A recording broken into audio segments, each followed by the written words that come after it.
असली चोर कौन। दोस्तों, एक पिछली कहानी पांचों उंगलियां काट दो में आपने सुना होगा कि बीरबल अपनी बुद्धिमानी से एक कठिन शर्त जीतकर पर्शिया के राजा से एक बहुमूल्य पारसमणि जीत कर ले आता है। ये कहानी उसके कुछ समय बाद की है। वो पारसमणि अकबर की रानी को इतनी पसंद आती है कि वो उसका हार बनाकर पहनने की मांग रखती है। बीरबल खुशी खुशी वो पारसमणि महारानी को उपहार में दे देता है। अकबर उसका हार बनाकर महारानी को दे देते हैं। एक दिन सुबह महारानी सोकर उठती हैं और नहाकर तैयार होती हैं तो उन्हें अपना हार नहीं मिलता। वह बहुत व्याकुल हो जाती हैं। रानी, कहाँ गया हार? अभी तो यहीं पर रखा था। रात जब मैं सोई थी तब मैंने उसे यहीं देखा था। कहाँ चला गया? मेरा हार कहीं खो गया। दासियों दासियों, कोई है यहाँ? रानी के बुलाने पर वहां एक दासी आती है। क्या हुआ महारानी जी? रानी, हमारा हार कहीं पर खो गया है, हमें उसे ढूंढने में मदद कीजिए। रात सोने से पहले ही हमने उसे यहीं रखा था, लेकिन अब वह यहाँ नहीं है। दासी, महारानी जी, आप कोई दूसरा हार पहन लीजिए, आपके पास तो बहुत सारे हार हैं।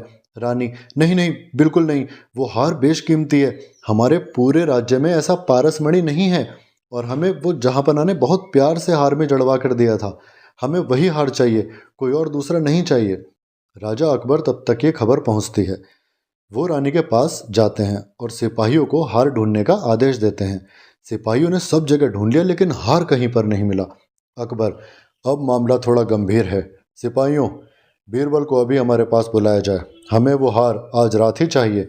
बीरबल थोड़ी देर में वहाँ हाजिर होते हैं। बीरबल, जहाँपना, आपने इतनी रात गए मुझे याद किया। अकबर, बीरबल, जो पारसमणि तुमने रानी को तोहफे में दिया था वो चोरी हो गया है, हमें वो हार आज रात ही चाहिए। बीरबल, अच्छा तो ये मामला है।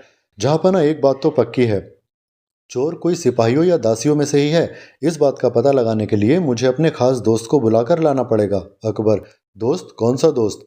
आप क्यों जाना चाहते हैं? हमें बताइए, हम आपके दोस्त को यहीं बुलवा देते हैं। बीरबल, नहीं जहाँपना, उसको बुलाने सिर्फ मैं ही जा सकता हूँ। मेरा दोस्त कोई ऐसा वैसा दोस्त नहीं है। उस पर जादुई और दैवीय शक्तियाँ हैं जो हमें चोर को पकड़ने में मदद करेंगी। अकबर, जाइए बीरबल, अब तो हम भी आपके उस दोस्त से मिलने का बेसब्री से इंतजार करेंगे।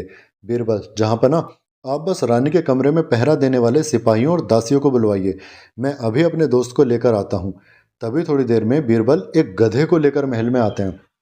अकबर, बीरबल, ये क्या मजाक है? हमें तो तुम्हारा दोस्त लाने के लिए कहा था ना, ये तो गधा है।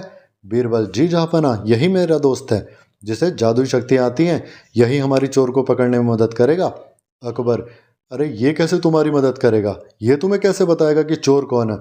बीरबल एक तंबू में गधे को खड़ा कर देते हैं। बीरबल, जहाँपना, इस तंबू के अंदर एक एक करके आप सिपाहियों और दासियों को भेजिए और इन सबको गधे की पूंछ पकड़कर आंखें बंद करके ये बोलना है कि मैंने चोरी नहीं की।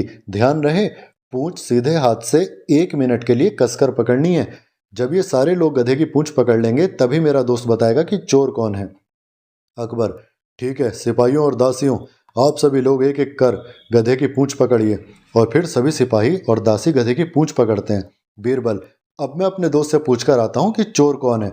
कुछ देर बाद बीरबल वापस आते हैं और कहते हैं, जहाँपना, हमें इन सभी के हाथ सूंघने हैं। और तभी हाथ सूंघने के बाद बीरबल कहते हैं, ये सिपाही चोर है। सिपाही, नहीं जहाँपना, मैंने कोई चोरी नहीं की, मैंने तो आपकी इतने वर्षों तक सेवा की है, इस गधे पर हम ऐसे कैसे यकीन कर सकते हैं? अकबर, बीरबल, तुम कैसे कह सकते हो कि यही चोर है? तुम गधे की बात को कैसे समझ सकते हो? बीरबल, जहाँपना, मैंने उस गधे की पूंछ पर एक खास इत्र लगा दिया था, इसलिए मैंने इन सभी से गधे की पूंछ पकड़ने के लिए कहा। और जहाँपना, मैं ये भी जानता था कि चोर पकड़े जाने के डर से गधे की पूंछ नहीं पकड़ेगा। उस इत्र की खुशबू सभी के हाथों से आ रही है, लेकिन जब मैंने इसके हाथ सूंघे तो इसके हाथों में वह खुशबू नहीं आ रही थी, इसीलिए यही चोर हुआ, अन्यथा इसने पूंछ क्यों नहीं पकड़ी? अकबर, नमक हराम, हम तुम्हें इसकी सजा देंगे। सिपाही, नहीं जहाँपना, मुझे माफ़ कर दीजिए, मैं लालची हो गया था, मुझे माफ़ कर दीजिए। पारसमणि को रखा देखकर मुझे ऐसा लगा इसे दूसरे राज्य में बेचकर मुझे पूरी ज़िंदगी कुछ करने की ज़रूरत नहीं पड़ेगी, मैं पारसमणि लौटा दूंगा, बस मुझे माफ़ कर दीजिए।